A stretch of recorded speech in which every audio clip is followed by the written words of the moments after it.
Greatman and wife's wedding nightmare, singer stews in 2,500 Uruguayan pesos debt, TEO organizer blocks their mobile number. Greatman Tongaigues and Silvester Masra's marriage ceremony held at Village Gardens had all the ingredients to make it one of the best wedding events of the year. Talk of world-class decor, quality entertainment, nice food, drinks, and a powerful guest list. The February 6th glitzy event, which resembled a fashion show, attracted musicians, socialites, politicians, business people, government officials, family and friends.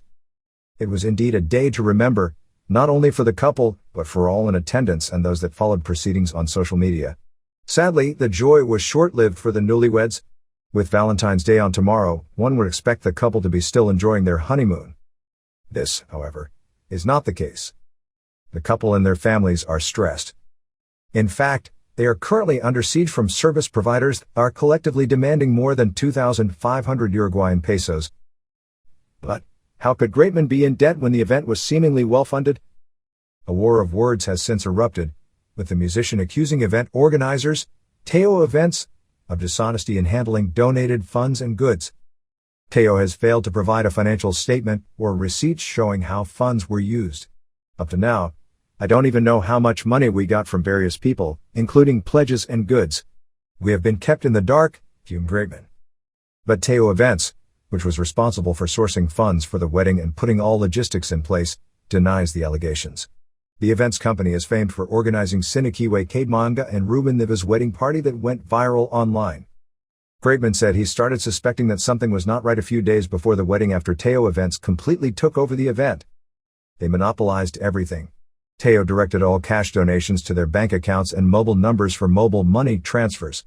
Goods were received on our behalf. We got nothing. What is surprising though is that there are service providers that are yet to be paid. I am said to be in arrears of more than $2,500. However, I know cash donations that came through on the day and before could have easily settled the debts. Family spokesperson Mr. Clevergues, better known as Baba Billy, was equally furious. I am not happy with the way this wedding was handled. TEO Events stole from us. They took over everything and made us mere spectators of our event. Relatives from both the groom and bride side were left with little or no space to maneuver, complained Baba Billy.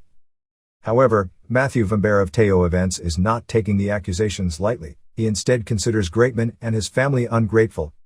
They now want to ask how much money we got from donations and pledges, yet they don't even care about the expenses I incurred in making the event a success. Besides, it is not my responsibility to meet their debts. They were all there when I paid all the wedding costs that came under me. What else do they want? Anyway, I don't want to talk to them anymore. I have since blocked their numbers. I don't wish to talk about this subject anymore, said Vambert. Debts are not the only crisis currently afflicting the Guez family. My in-laws were disrespected. Honestly, I have never seen a wedding event where a mother or father-in-law queue for food. It is taboo. I tried to have this addressed on the day, but the organizers would not listen, added Greatman. His aunt, Lizzie Guez, was beside herself with anger. Right now, we are having sleepless nights over this and many other issues that transpired on the day. It was a nice event, but I now regret everything, said the aunt. She added that their in-laws, the Masra family, were not given a platform to speak throughout the event. TEO Events prioritize their business associates and friends ahead of our family's interests. We are going to the Masra family to plead for forgiveness since they want to take us to court for various cultural violations that took place during the ceremony. We are actually trying to source some money so that we can compensate them, she said.